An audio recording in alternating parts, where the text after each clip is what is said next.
Good morning, and it is a gorgeous day on this Tuesday. We got in a bit of an interesting episode for you guys. Of course, we're going to talk about that special teams that we had mentioned on Monday, but also looking at Memorial Stadium potentially being renamed. Of course, people may know it as Faurot Field at Memorial Stadium, maybe just know it as Faurot Field.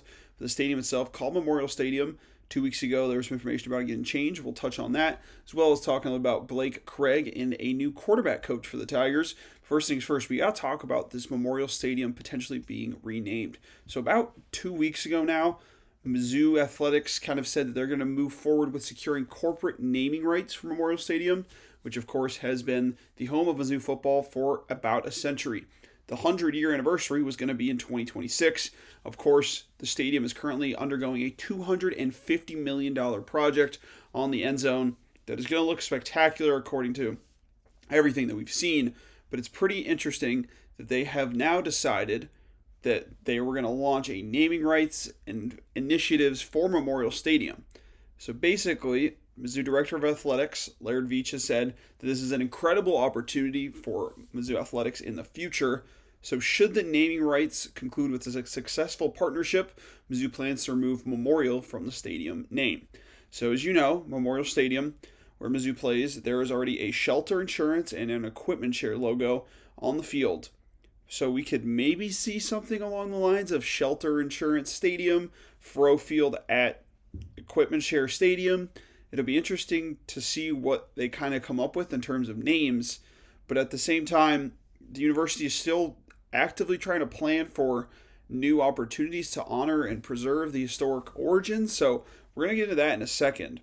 But I think the interesting thing about Memorial Stadium is it was a 100-year anniversary of the stadium. The stadium that was built to honor and it was dedicated to the 117 Mizzou students and alumni who died in World War I. Of course, Memorial Union was also on campus as the student union. So there is some memorial recognition, some recognition for those students anyway on campus still. But for them to be renaming Memorial Stadium on the 100-year anniversary of Memorial Stadium is a little bit crazy. I mean, you understand the NIL aspect of things. Of course, Indiana had their stadium become a corporate sponsorship. You've got Vanderbilt, you've got Kentucky, Arizona did it recently, and they've made millions and millions of dollars. But it's definitely interesting to look at what the kind of schematics will be, because, I mean, you definitely got to think that these families, these people who know the students and alumni that served in World War I and gave their lives for the United States, for this country, are going to be definitely, there has to be some kind of recognition there for them still. What that will be is still remain to be seen, but for the stadium to be renamed is going to be a little bit interesting.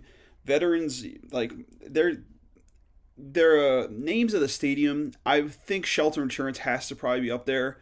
In my head, I'm thinking Equipment Shares up there. The founders of Panda Express are Mizzou grads. They donate a lot of money. I think it'd be pretty crazy if it was Faurot Field at Panda Express Stadium. That goes into something else, though, of Mizzou, for Mizzou fans and Mizzou alumni, Mizzou students, you usually know the stadium as Faurot Field. Now, many people think of it as Memorial Stadium. So will it change that much in terms of, oh, where are you going? It's Faurot Field. No, but for the companies and for the revenue sharing for Mizzou and for that NIL, definitely putting a corporate sponsor on the stadium name will bring in tons and tons and tons of money. You expect probably $2 to $3 million a year, maybe even more. So it'll be interesting to see. But going on to this next topic, the troops kind of legacy. So we talk about it. 117 University of Missouri students and alumni who died serving in World War I. The stadium opened in 1926 and was built as memorial to those individuals, to those 117 students and alumni. Now, 100 years later, we could be Panda Express Stadium. It's a little crazy to think about just on the basis of what this signifies in terms of 2026 with the stadium being opened in 1926. Of course, there's been plenty of, fantastic moments of Mizzou football there. Rolling Stones performed at Memorial Stadium, raising hundreds of thousands of dollars to basically make the surface grass. So it's pretty crazy just looking at all of this and kind of trying to wrap your head around why this would happen, but the why is 100% sales. It's 100% how much money can Mizzou make off of this? How much money can they pour into their NIL to make sure that the teams are at the top of their game, whether that's football, basketball, any other sports, baseball, softball. You got to think about from a money perspective at this point. It's about keeping those star players, keeping those 5-star recruits. I mean, talking about basketball for a second, Mizzou basketball, of course, is the number 1 recruiting class for next year. But Mizzou football, you also got to bring in those recruits. You got to bring in those transfer portal guys that will be getting big NIL deals elsewhere. So for the chance for Memorial Stadium to be renamed is good for that. But you also have to think about the families of those people that served and gave their lives for our country back 100 years ago when the stadium was named in their honor. It's got to be a little bit weird for them. So it'll be interesting to see kind of what comes from this. I mean, I doubt that we will get any kind of information on any partnerships in the next couple of months, maybe. Expect something maybe roughly towards the beginning of the season on what the partnerships would look like, who was maybe made an offer to have their naming rights on the stadium. But in my head, I definitely think the top 3 in terms of Missouri-based companies, well, of course, based in Como, would be Equipment Share, Shelter Insurance, and Panda Express because the founders went to Mizzou. You could also make the argument that, like, Anheuser-Busch is based in St. Louis and all this kind of stuff. So it'd be interesting to look at, but we're going to switch things up, talk about some actual football now. Big Blake Craig, the leg.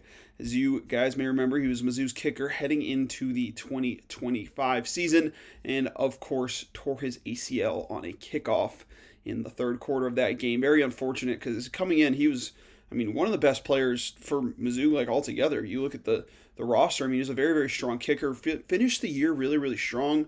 In 2024, of course, nailed a couple of very, very long field goals against Iowa in the bowl game in 2024.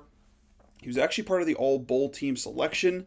So he was nailing 50-yarders. In 2024, he went 6 for 9 from 50-plus, scored 108 points on the year.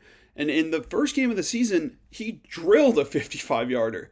Absolutely drilled a 55-yarder, had a bunch of points. He had 9 points in the game, going in the third quarter. He got knocked out in the third quarter, had 9 points in that game, 3 for 3 on PATs, of course, a 55-yarder as well. It was the 7th 50-plus yard field goal of his career. He'd only played 2 years, so that's unfortunate that he got knocked out, but for him to be coming back is pretty strong for Mizzou. You got to expect that. He's coming back. Kickers off a torn ACL doesn't happen much for sure, but it'll be interesting to see what that kind of recovery process looks like for him. And I think that boost to Mizzou's kicking game is much needed. This past season with Robert Meyer definitely wasn't ideal. Wasn't the ideal situation. He was kind of thrust into a situation as well. No one really expects the kicker to go down week 1 on a torn ACL halfway through the game. So just pretty unfortunate there for the Tigers that happened. But for him to be coming back very strong. Of course, Mizzou has a kind of history of decent kickers. Harrison Mevis, who of course is the kicker for the Los Angeles Rams. You may be a Chicago Bears fan that saw him drill the game-winning field goal against you guys to knock you out of the playoffs this past year. But Harrison Mevis, of course, the thicker kicker, as a lot of Mizzou fans know him. So it'll be pretty cool to see what Blake Craig does next year because having him back is crucial for the offense. The stability that a good kicker brings to an offense is very underrated.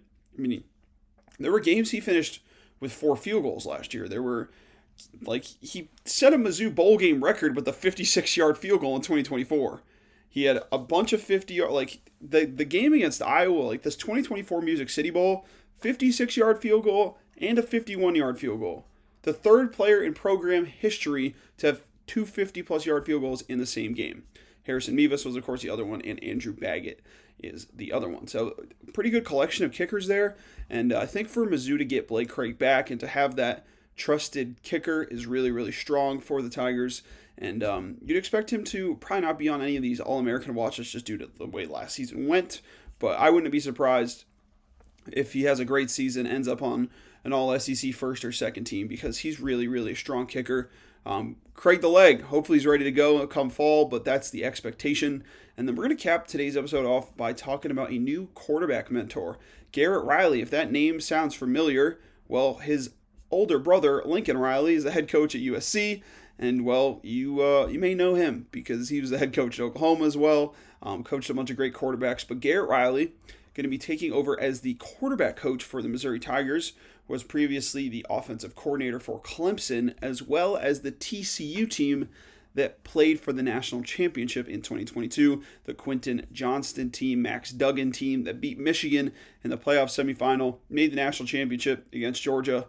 Less said about that national championship for TCU fans, the better. But that Georgia team was some dogs, as we all know. But he's bringing a lot of experience in terms of being an offensive coordinator, mentoring pretty strong quarterbacks. Cade Klubnik at Clemson, very, very strong quarterback. And that team at TCU was incredible. 9th ranked scoring offenses. We're talking about 2022. We're a little bit back in time. But just under 40 points a game in his 1 year as the offensive coordinator at TCU. He was actually honored with the 2022 Broyles Award. That's given annually to the nation's top assistant coach. He was also on Coach Drinkwitz' staff at Appalachian State in 2019. So coming back a little bit full circle, but it seems like they're probably bringing Riley in at like a pass game coordinator role, quarterback coach role, because you kind of expect him to be working hand in hand with Chip Lindsey, who of course we talked about a couple episodes ago, is the new offensive coordinator coming over from Michigan. But it'll be interesting to see what that kind of dynamic looks like, what the kind of plays look like. You'd expect Garrett Riley to be mentoring Austin Simmons, mentoring Matt Zollers. Hopefully he sticks around in Como for a few years. I mean, he's had a pretty decent track record. Max Duggan was a great quarterback in college. Cade Klubnik had pretty high expectations. The Clemson program, just the way that they've been using the transfer portal has been a little bit odd. But you kind of expect him to be mentoring those young quarterbacks, and we can kind of hopefully see some growth out of them.